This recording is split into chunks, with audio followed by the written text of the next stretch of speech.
E a gente já começa chegando com informação importante. Ah, se não é inscrito, se inscreve. Só lembrando, tá? Vamos lá.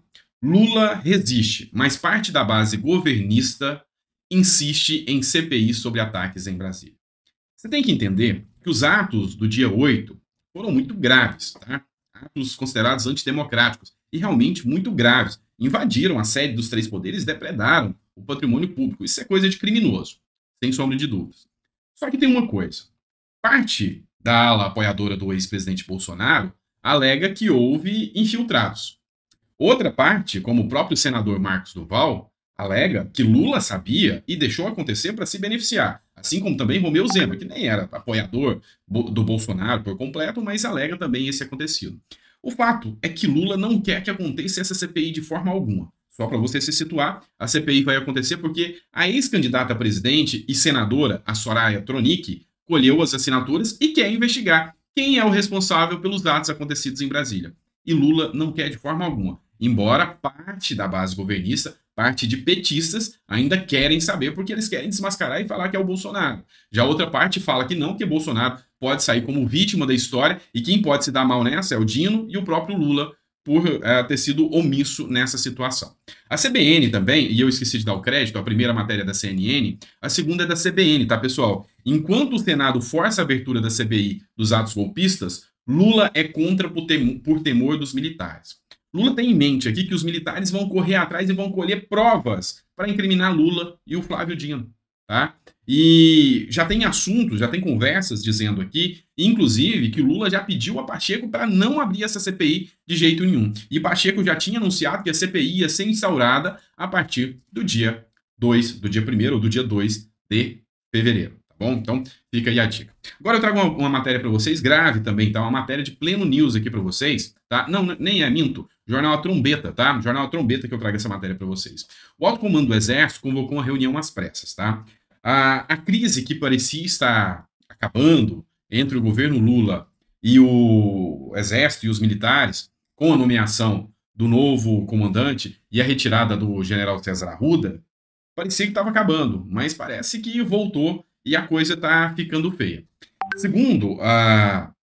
Segundo fontes aqui da matéria, a nomeação, tá aqui, ó, a nomeação do general Tomás Miguel Miné Ribeiro Paiva para substituir Arruda não foi bem aceita e dossiês dos militares já começam a circular entre os militares. Segundo eles, há informações de que o Tomás Miguel Miné, que é o novo indicado por Lula, que Lula falou que pensa como ele e que Alexandre de Moraes foi quem indicou, isso está nas mídias aí, tá? Não estou falando em uma fake news, está em todas as mídias, Metrópolis, dentre outras, dizem que ele fraudou processos licitatórios para facilitar para a própria família dele, ou seja, alegam aqui casos de corrupção sobre ele, e que os militares estão preparando um dossiê para derrubar também o Miguel Miné Ribeiro, que já declarou que vai correr atrás da prisão dos militares que participaram dos atos antidemocráticos ou que facilitaram no dia 8 de janeiro. Beleza? Vamos lá, matéria que eu trago para vocês agora, do Metrópolis, tá? Coisa importante. O STF acabou de dar uma decisão, tá? E ele vai manter a prisão preventiva do ex-deputado Roberto Jefferson. Deixa eu refrescar sua memória, tá? O Roberto Jefferson, também conhecido como Bob Jeff, tá? Também conhecido como Bob Jeff. Ele estava preso, tá? Por uma decisão do Alexandre de Moraes, por ter insultado a ministra Carmen Lúcia, dentre outras situações ditas e faladas nas redes sociais, onde o Alexandre de Moraes mandou prendê-lo.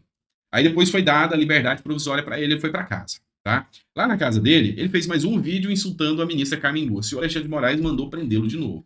Quando a Polícia Federal chegou lá, ele respondeu na base da granada e na base dos tiros. Tá? Então ele tem a prisão preventiva, tá? Dele decretada. E a prisão, a cada 90 dias, você tem que ter a revisão para ver se ainda persistem os fatores para manter essa pessoa presa ou não. E um dos fatores, que você imagina, é a periculosidade. Afinal, ele jogou granada na Polícia Federal, que não tinha nada. Ele poderia ter matado alguém da Polícia Federal que estava ali cumprindo ordens. Então, assim, vocês acham que eu vou passar pano pro Bob Jeff, é que vocês estão enganados. O cara fez papel de bandido, jogando granada e dando tiro na Polícia Federal. Tá, ele pode até concordar que as ordens do Alexandre de Moraes eram ilegais e tudo mais. Ele questionasse os meios legais, não dar tiro na polícia que estava lá cumprindo ordem. Tá? Então, eu não vou passar pano para isso, não concordo. Tá.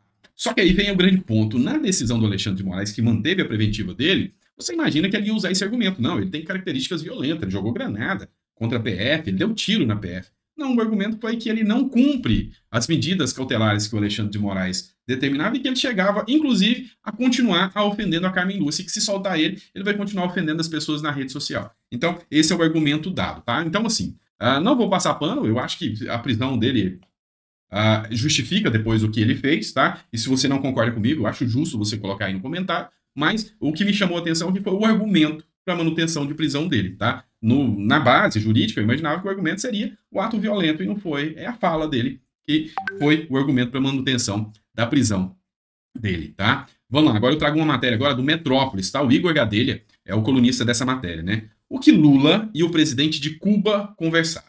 Vamos lá. Lula está na Argentina. Lá na Argentina teve uma reunião da CELAC. A CELAC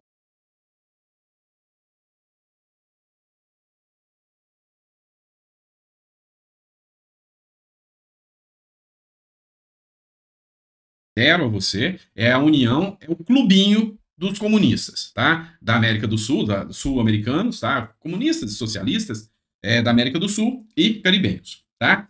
O que acontece? Lá teve encontros bilaterais de Lula com alguns líderes e, com certeza, Lula foi escolher a melhor estirpe que se pode falar, o ditador, tá? Miguel Dias-Canel, que é o presidente de Cuba. E aqui o Igor Gadelha traz sobre o que foi a conversa, tá? Então, um dos pontos que chama atenção aqui da conversa do Igor Gadelha foi a normatização, tá? A normalização das relações diplomáticas entre Cuba e o Brasil. Não é que Bolsonaro tivesse cortado relações com Cuba, mas ele evitou, ou seja, manteve um membro ainda lá em Cuba, não manteve uma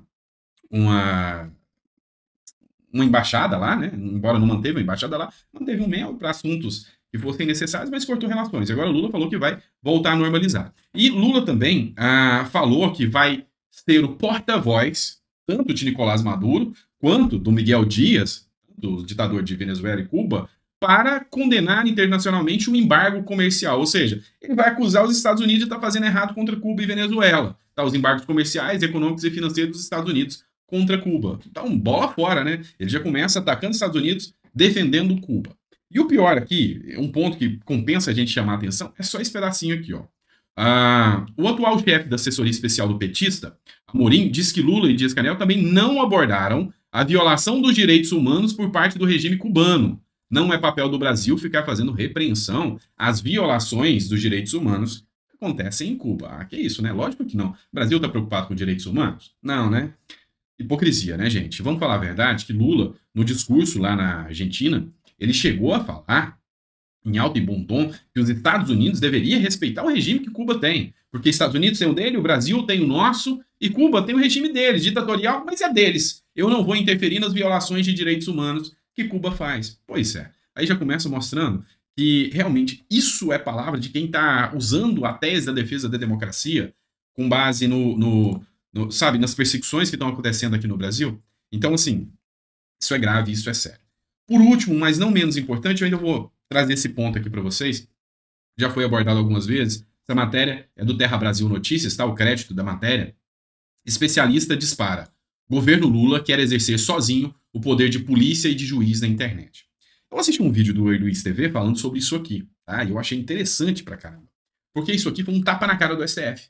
Ele tá tirando atribuições do STF e trazendo para dentro do governo. Isso é inconstitucional, não tem dúvidas disso. Mas assim, ele está tirando atribuições, porque agora ele vai ter o poder de censura sem precisar de uma decisão judicial, coisa que ele fazia antes. E vamos lembrar, lá na Argentina também, ele chegou a ofender o STF de tabela, falando que o governo do Temer era um governo golpista. Vamos lembrar que tem um dedo do STF nessa história, tá? O afastamento de Dilma passou pelo crivo do STF, que concordou no afastamento e no impeachment de Dilma pelas pedaladas fiscais por crime de responsabilidade acontecido.